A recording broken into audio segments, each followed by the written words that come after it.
What is up, Weeples? Right before we get into the video, just a quick reminder for you guys to like, subscribe, and share so that way you can get notified. Also, hit that notification bell. So, this is the definition of a gangster now, huh?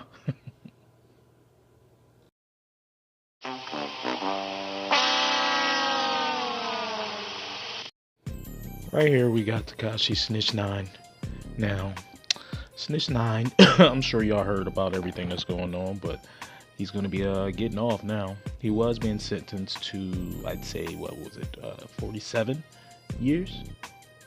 Now, here's the kicker, and I think they did this to be smart, but he was being sentenced to 47 years. Now, 47 years at the age of 22, so that means he would be getting out, ironically, at the age of 69.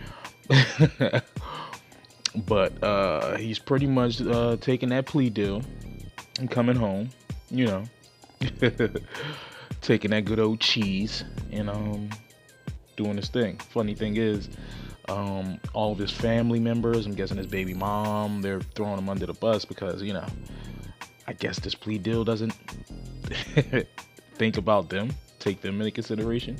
And when you snitching, when you rat, and you doing all that gangster shit, the one thing on the streets that they do to touch you is they touch everything that's close to you, anything that's near and dear to you, family included. So good luck to his family on that situation. But I find it funny how within the plea deal he was claiming post-traumatic stress, which is the BS. But based on the plea deal, he won't be getting sentenced until what, 2020. So he's good on that. Now, here's my take on that situation. When you doing gangster stuff, man, you gotta take the consequences that come with it, and jail time is that consequence. I mean, you doing all that you know, nonsense, and that nonsense comes with a heavy price, as well as it pays out a hefty price too. You know, you live in that lifestyle, it's going to pay you a hefty penny, but you're going to have to stack that bread. You have to put that bread into the right spot. You got to be smart, be stupid. And based on what I'm seeing, you know, he ain't built for it. Now, don't get me wrong. From what I'm hearing, he did gangster stuff. But just because you do gangster stuff or street stuff, don't make you a street nigga or a gangster. There are niggas out here who got bodies and ain't built for this.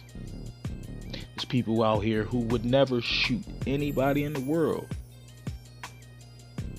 And it's harder than the niggas out here who got 3 and 4 bodies. It's called integrity. Integrity goes a long way. Integrity is within the street community.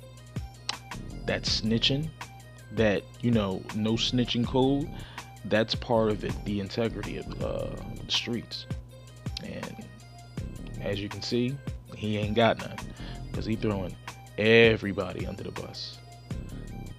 I could see if they made you do it. No, you chose to do it to try to get clout. Wasn't much clout that you was getting based on, you know, the fallout that happened, them kidnapping him. Wasn't like he was getting much clout for it anyway, but he tried, and they knew he wasn't built for it, so that's why they didn't give him the respect for it. He was just doing it because the other people were around him protecting him. A real nigga who would I would say go do all that street stuff by himself will probably prove his mantle. Tekashi didn't do that, but some men are. Everybody ain't weak like Tekashi. We got some street niggas out here who really back that integrity and stand on what they say and that G stuff. And I'm gonna give you an example of one such individual.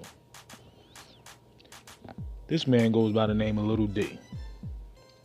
Crack king of Oakland in the 80s. Now this man was looking at, I'd say I think it was over 50 years, but he got sentenced to 35 years.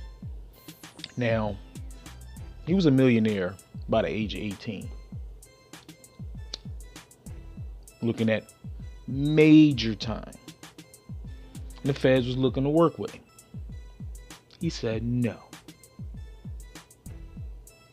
They said, or offered, hey, just give us a few names.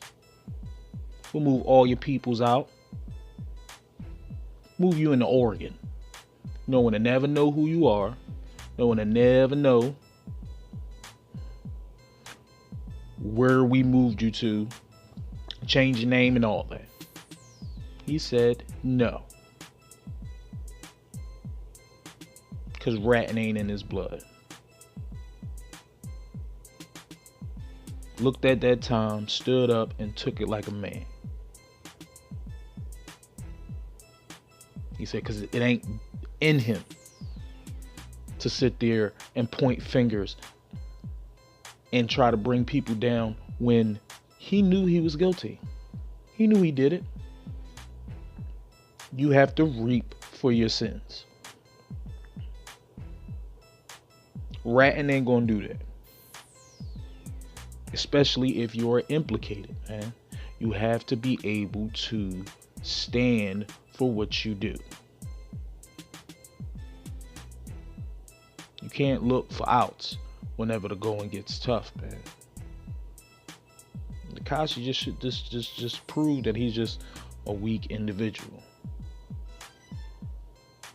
Now, my man Lil D, he got pardoned by another somewhat real nigga. You know, this is a real thing that he did, I'll say that. But he got pardoned by Obama, so he's home now. So shout out to Lil D for, you know, showing what a real gangster is. You know, showing what a real man is. Forget gangster, what a real man is. 'Cause you gotta stand up for what you do in life, man. What you put out in life is what life is gonna send back to you. So you have to accept it. People who don't accept it are the weak ones. And that man took that cheese and is bringing down everybody. So I just wanted to, you know, point this out, make y'all known, and show my view on the light and the dark side. Because my man Little D, honestly, he's the light side. It's an example of a real gangster who, you know what I mean, got caught up and took his time like a man. So, the moral of the story is, man, don't be like Tekashi. Be like Lil D. I'll get at y'all later.